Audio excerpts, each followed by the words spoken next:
presenting the classics of Sam P. Chaladurai. Sam P. Chaladurai அவர்களின் போதனை களஞ்சியத்திலிருந்து லூக்கா 15ஆம் அதிகாரத்துக்கு வந்தோம். இதில் இயேசு என்ன சொல்ல வர்றாரு? பரிசேயர் யார் காணாமல் போனவர்கள் என்பது குறித்து சில காரியங்களை வகையறுத்து வச்சுருக்கிறாங்க. பேரடைம் மாதிரி வச்சுருக்காங்க. காணாமல் போனவர்கள்லாம் இவர்கள் தான் காணாமல் போனவர்கள்னு சொல்லி, வேசிகள், வரி வசூலிக்கிறவர்கள் அப்படின்லாம் சொல்லி அவங்க ஒரு வகையறுத்து வச்சு அதன்படி அவர்களெல்லாம் புறம்பே தள்ளி வச்சுருக்கிறாங்க. நீங்கள் கூட்டத்துக்கெல்லாம் வரக்கூடாது, தூரமாக நில் அப்படின்ற மாதிரி தகுதியற்றவர்கள் என்று ஆக்கிட்டாங்க அவங்கள. அங்கே இயேசு ஒரு புது விளக்கத்தை கொண்டு வர்றார். காணாமல் போனவர்கள் என்றால் யார், காணாமல் போவது என்றால் என்ன ஆவிக்குரியபடி என்பதற்கு ஒரு புதிய விளக்கத்தை இயேசு தர்றார். அதுதான் இந்த ஊமைகளுடைய மொத்த கருத்தே. அதாவது 4 காரியங்களை ஒன்றைக்கு சுற்றி காண்பிக்க போகிறேன். இந்த காணாமல் போவது என்றால் என்ன என்பது பற்றி இவர் போதிக்கிற 4 காரியங்கள். ஆகவே முதல்ல காணாமல் போகிறதுனா என்ன? ஸ்பிரிச்சுவல் லாஸ்ட்னஸ்ன்னு சொல்கிறாங்க இல்லையா? ஆவிக்குரிய விதத்தில் காணாமல் போனவர்கள்னால் யார், அது என்ன அப்படிங்கிறது குறித்து இவர் சொல்லுகிற விளக்கத்தை பார்ப்போம். இயேசு ஒரு பிரில்லியன்ட் ஸ்டோரி டெல்லர், ஒரு அற்புதமான கதையை சொல்லுகிறவர். என்ன அற்புதமான கதையை சொல்கிறாரு பாருங்க. இந்த கதையினுடைய கருத்து என்ன? எல்லாரும் யோசிக்கிறான். அந்த கதையை கேட்ட யாருமே இன்றைக்கி இந்த கதையை சொன்னீங்கனாலே உடனே எல்லாம் என்ன கெட்ட குமாரன் கதை அப்படி தான் சொல்லிட்டாங்க. இந்த கதை கெட்ட குமாரன் கதைன்னு இந்த ஒரு ஆளுடைய கதையை ஆக்கிட்டாங்க. இது ஒரு ஆளுடைய கதை இல்லையே, 2 குமாரர்கள் இருக்கிறாங்க. இயேசு கொடுக்கக்கூடிய அதிர்ச்சி வைத்தியமே என்னென்னா, அதிர்ச்சிகரமான ஒரு விளக்கமே என்னென்னா, கெட்டு போகிறதுனா என்னங்கிறத பற்றி. கெட்ட குமாரன் இல்லைப்பா, 2 பேருமே கெட்ட குமாரன்கள் தான், 2 பேருமே கெட்டு போனவனுக்கு தான், 2 பேருமே காணாமல் போனவர்கள் தான் அப்படிங்கிற ஒரு விளக்கத்தை தருகிறார். 2வது, நீங்களும் நானும் கூட ஒருவேளை அந்த விதத்தில் காணாமல் போனவர்களாக இருப்போமோ? அப்படி இருந்தால் அதை எப்படி கண்டுபிடிக்கிறது, அதுக்கு எதாவது அடையாளங்கள் இருக்குதா, அதை பார்ப்போம்.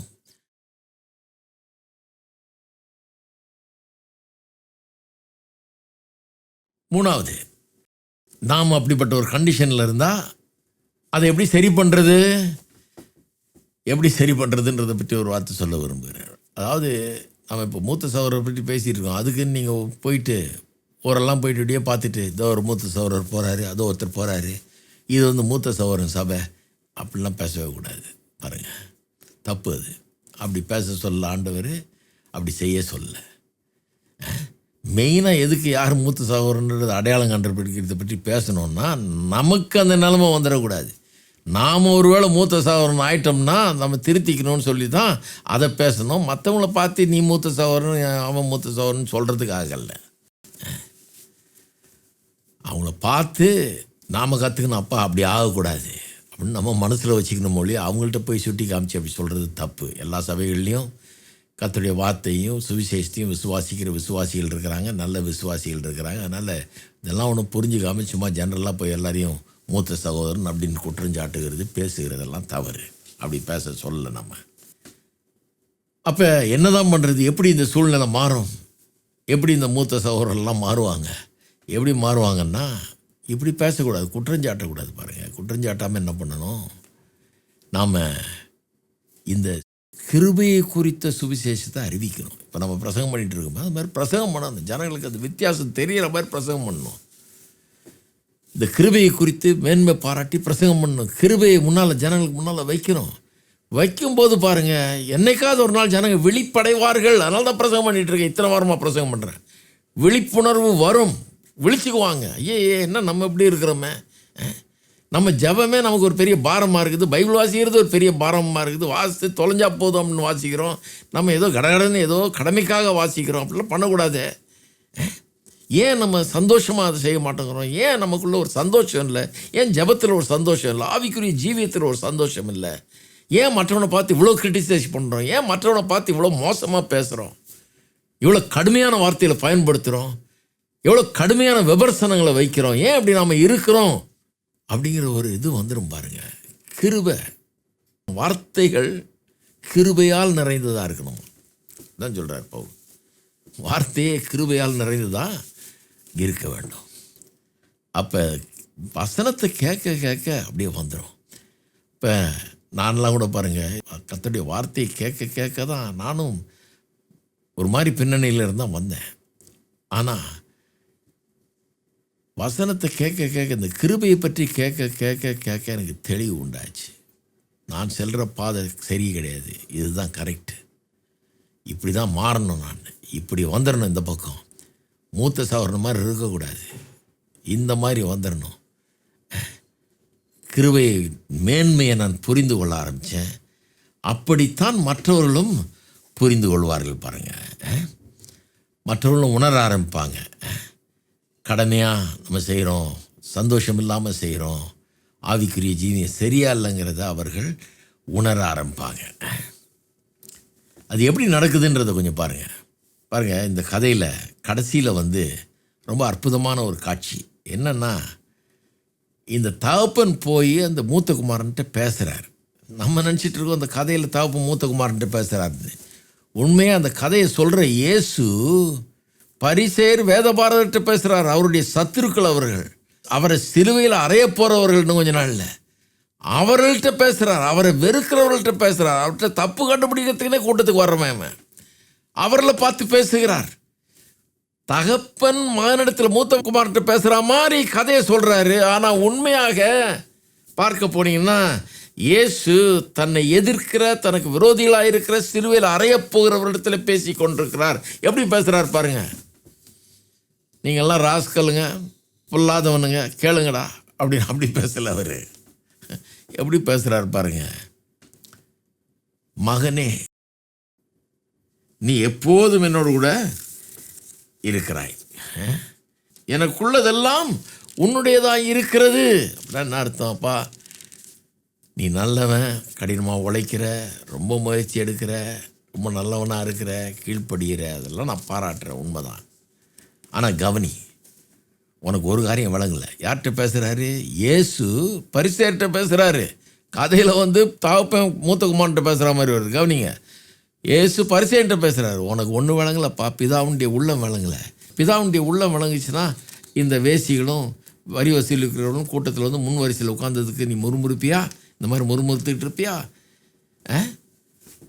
நீ என்ன நினைக்கிற? உலகத்தில் நல்லவர்கள் கெட்டவர்கள் ரெண்டு விதமான ஜனங்க இருக்கிறாங்க. இவங்க கெட்டவங்க, நீ நல்லவன் அப்படின்னு நினைக்கிற. ஆனால் நான் உனக்கு ஒன்று சொல்கிறேன் கேளு. நல்லவன் கெட்டவன் இருக்கலாம், ஆனால் ரெண்டு பேருமே கடவுள் விட்டு தூரமாக போயிட்டவர்கள், ரெண்டு பேருமே கடவுளோடு ஒரு உறவில் இல்லாதவர்கள், ரெண்டு பேருமே கடவுளுடைய உள்ளத்தை புரிந்து கொள்ளாதவர்கள், பிதாவாகிய தேவனிடத்திலிருந்து துண்டிக்கப்பட்டவர்கள். அதை புரிஞ்சுக்கோ. நீ கடவுளை விட்டு தூரமாக போயிட்டவன், தூரமாக இருக்கிறவன் தெரிஞ்சுக்கிட்டா தான் நீ கிட்ட வர முடியும். உனக்கு நோய் இருக்குன்னு தெரிஞ்சால் தானே குணமாக்க முடியும். நோய் இருக்குன்னு தெரிஞ்சால் தானே மருத்துவர்கிட்ட போக, மருந்து எடுப்ப, குணமாக முடியும். உனக்கும் நோய் இருக்குப்பா, நீ இவனை கை காமிச்சிட்டு இருக்கிற. வேசிகளையும் வரி வசூலிக்கிறவங்களையும் கை காமிச்சு அவங்கெல்லாம் பாவிகள் வரக்கூடாதுன்ற. நான் சொல்கிறேன், நீயும் பாவிதான்ற, நீயும் காணாமற் போனவன் தான். எப்படி இருந்திருக்கோன்றீங்க? அதிர்ச்சி வைத்தியம்னா அந்த மாதிரி அதிர்ச்சி வைத்தியம் இந்த பரிசேயருக்கும் வேதபாரகருக்கும். ஆனால் அதை ரொம்ப சாஃப்டாக சொல்கிறார், மகனேன்னு சொல்லி சொல்கிறார். எப்படி பேசுகிறார் பாருங்கள் தன்னுடைய சத்துருக்கள்கிட்ட. அதான் ஆச்சரியப்படவே கூடாது. ஏன்னா ரோமர் 5ஆம் அதிகாரத்தில் என்ன சொல்லியிருக்கேன், நான் பாவிகளாக இருந்தபோது நமக்காக மரித்தார்ன்னு இருக்குது. அப்புறம் அதுக்கப்புறம் சொல்லியிருக்குது, நாம் தேவனுக்கு சத்துருக்களாக இருந்த போதே அவர் நமக்காக மரித்தார். ஆசிரியங்களா நீங்கள் ரோமர் 5 தேவனுக்கு சத்துருக்களாக இருந்தோமா, எனிமீஸாக இருந்தோம். while we were enemies he died for us. தேவனுக்கு சத்துருக்களாக இருந்தபோது நமக்கு மரித்தார். சத்துருவை பார்த்து பேசுகிறார் பாருங்க எப்படின்னு. அப்போ இன்றைக்கு கல்வாரி சிலுவை நீங்கள் பார்த்தீங்கன்னா, கல்வாரி காட்சியை உங்களுடைய கண்ணுகளுக்கு முன்பாக நிறுத்தினீங்கன்னா, நான் சொல்லுகிறேன், இயேசு அதே மாதிரி பேசுகிறத நீங்கள் பார்ப்பீங்க. அங்கே தொங்குற இயேசு என்ன சொல்கிறாரு, நான் ஏன் மறிக்க வேண்டியதாச்சுன்னா, நான் மறிக்காமல் ரத்தம் சிந்தாமல் உனக்கு பாவ மன்னிப்பு கிடையாது. நீ பாவிங்கிறதுக்கு அத்தாட்சியே இந்த சிலுவை மரணம் தான். உனக்காக தான் நான் மறிக்கிறேன். என்னை இல்லாமல் உனக்கு ரட்சிப்பு கிடையாது. நான் வந்தே ஆகணும், பரலோகத்திலேருந்து இறங்கி இங்கே வந்து என்னுடைய மாசற்ற ரத்தத்தை சிந்தி தான் உனக்கு ரட்சிப்பை ஏற்படுத்தணும். அதுக்கு தான் நான் வந்திருக்கிறேன். ஏன்னா நீ பாவி. அங்கே நம்ம தாழ்த்தும்படியாக பேசுகிறார் பாருங்க. அவர் என்ன சொல்கிறாரு, நீ பாவின்றதை முதல்ல உணரு அப்படின்றாரு. அப்படி ஒரு ஹியூமிலியேஷனை உண்டாக்கிட்டு அப்புறம் ஒரு காரியத்தை உறுதியாக சொல்கிறாரு. என்ன சொல்கிறாரு, ஆனால் பயப்படாத, நீ பாவியாக இருக்கிறதுனால உன்னை நான் ஒதுக்கி தள்ள வரல, உன்னை ரட்சிக்க வந்திருக்கிறேன், உனக்காக ஜீவனை கொடுக்க வந்திருக்கேன், ரத்தத்தை சிந்த வந்திருக்கிறேன். நீ பாவின்றது அறிந்து கொள், நான் ரட்சகர்ன்றது அறிந்து கொள்ன்றதை கல்வாரி சிலுவை நமக்கு சொல்லுகிறது.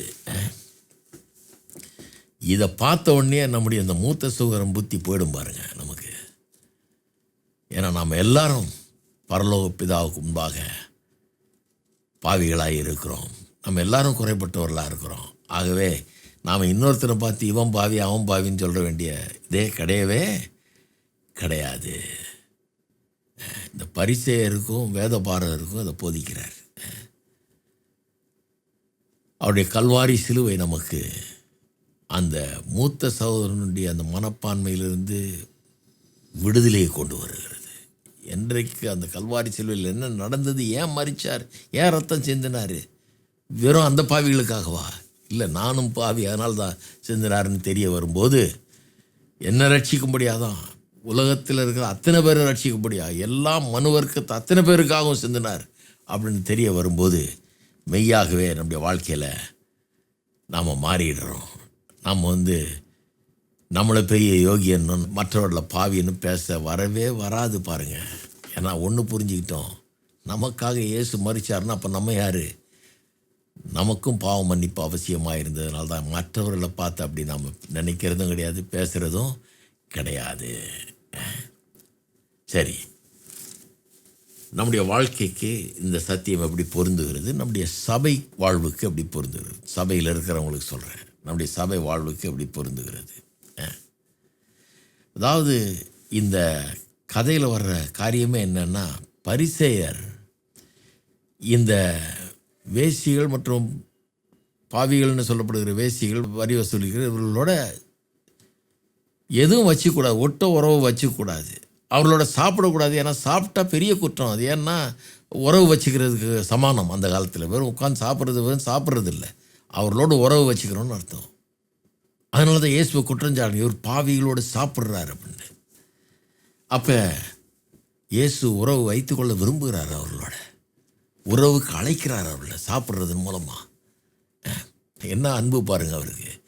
இந்த பாவிகளை அழைக்கிறார், வா நான் உன்னோட கூட சாப்பிட விரும்புகிறேன். சகையனுடைய வீட்டுக்கு போகிறார் உள்ள, நான் உன்னோட தங்க விரும்புகிறேன் அப்படி ஒரு உறவுக்கு அழைக்கிறார். இவர் உண்மையான மூத்த சகோதரன் பாருங்கள். இவர் வேற மாதிரி ஒரு மூத்த சகோதரன், நம்முடைய மூத்த சகோதரன். இவர் இந்த கதையில் இருக்கிற மூத்த சகோதரன் மாதிரி இருக்கக்கூடாது, இந்த கதையை சொல்கிற மூத்த சகோதரன் இருக்கிறார் பாருங்க. அவரை போல நாம் மாற வேண்டும். அப்போ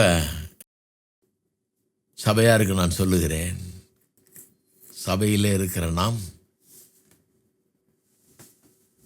வாழ்க்கையில் பாவத்தில் மூழ்கி கெட்டு போய் நாசமாக போய் வாழ்க்கையை கெடுத்து கொண்டு கேவலப்பட்டு அசிங்கப்பட்டு வாழ்க்கையில் தோல்வி அடைஞ்சு கீழே கிடக்கிற அப்படி புரோக்கன் பீப்புள்னு சொல்லுவாங்க இல்லையா, உடைந்து போயிருக்கிற மக்களுக்கு சுகத்தை அளிக்கிறவர்களாக, விடுதலையை கொண்டு வருவர்களாக, அவர்களை குணமாக்குகிறவர்களாக கர்த்தர் நம்மை இங்கே வைத்திருக்கிறார்.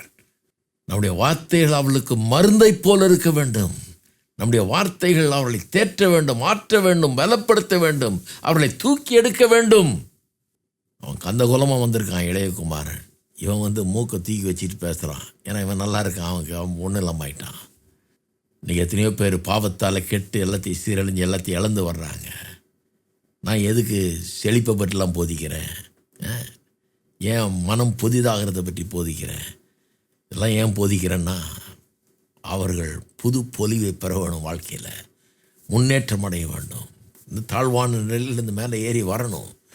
பிதாவின் வீட்டில் சந்தோஷம், சமாதானம், சுகம், ஆசீர்வாதம் எல்லாம் உண்டு. இந்த பிதாவின் வீட்டுக்கு அழைக்கும்படியாக நானும் பிதாவோடு சேர்ந்துக்கிறேன். தகப்பன் எப்படி அந்த இளையகுமாரனை பார்த்து ஓடினார், ஓடி போய் கட்டி பிடித்து முத்தம் கொடுத்து அழைச்சார். இந்த மூத்த குமாரன் வரல பாருங்க, பக்கத்தில் கட்டி பிடிச்சி அழைக்கிறாரு. நம்ம வேலை என்ன? இந்த பிதா கூடயே ஓட வேண்டிய வேலை தான். அவர் யாரெல்லாம் கட்டி பிடிச்சி அழைக்கிறாரோ, அவர் யாரெல்லாம் முத்தமிட்டு அழைக்கிறாரோ, அவர்களை எல்லாம் நாமும் அழைக்க வேண்டியது நம்முடைய பொறுப்பு, ஏற்றுக்கொள்ள வேண்டியது நம்முடைய பொறுப்பு, அவர்களை அன்பு கூற வேண்டியது நம் பொறுப்பு. இப்படி உடைந்து போன மக்கள், சுக்குநூறாக போயிருக்கிற வாழ்க்கைகள், அவைகளை சரி செய்வது, அவர்களை சோமாக்குவது, அவர்களை வாழ வைப்பது, இதுதான் சபையினுடைய வேலையாக இருக்கிறது. அப்போ ஆட்டிடியூடே மாறணும் பாருங்கள். இப்படி மூக்கை தூக்கி வச்சுட்டு இப்படி பார்க்குறது அதெல்லாம் கூடவே கூடாது. நான் பெரிய யோகியனாக்கு, அவன் பெரிய பாவி, இவனுக்கு தெரியுமா, அவன் தெரியுமா, இந்த பேக்ரவுண்ட் தெரியுமா, இது யாருன்னு தெரியுமா, இது என்ன பண்ணான்னு தெரியுமா, இந்த பேச்செல்லாம் பேசவே கூடாது. தேவையே கிடையாது. நம்ம சபையில் அது தேவையே கிடையாது. இவன் யார் தெரியுமா, இவன் முடியப்பார், இவன் சட்டையப்பார், அவன் இதைப்பார் அதைப்பார், இந்த பேச்சே கூடாது. நம்ம ஏற்றுக்கொள்கிறதுக்காக இருக்கிறோம். கர்த்தர் கொண்டு வருகிற மக்களை ஏற்றுக்கொண்டு அவர்களுக்கு பிரசங்கம் பண்ணி, அவர்களுக்கு ஊழியம் செஞ்சு, அவர்களுக்காக ஜெபித்து, அவர்களோட நட்பு பாராட்டி, நல்ல வார்த்தைகளை அவர்களை பேசி அவர்களை குணமாக்குகிற மக்களாக இருக்க வேணும். இந்த கதையில் இருக்கிற மூத்த சகோதரன் மாதிரி இருக்காதீங்க.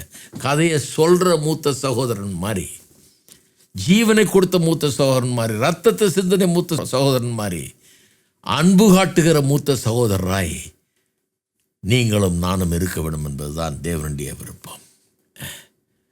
அப்படி கர்த்தர் நம்மை மாற்றுவாராக. நீங்கள் ஆசீர்வதிக்கப்படுவீர்கள். அப்படி பண்ணீங்கன்னா கர்த்தர் உங்களை ஆசீர்வதிப்பார். ஏன்னா அவருடைய கரங்களாக, அவருடைய கால்களாக, அவருடைய வாயாக நீங்கள் இருப்பீர்கள் இந்த உலகத்தில். உங்களால் அநேகருக்கு சுகமும் விடுதலையும் சமாதானமும் உண்டாகும். அநேகருக்கு வெற்றியும் வாழ்வும் உண்டாகும். கர்த்தர் உங்களை மேன்மேலும் ஆசீர்வதிப்பார். கர்த்தர் உங்களை ஆசீர்வதிப்பாராக.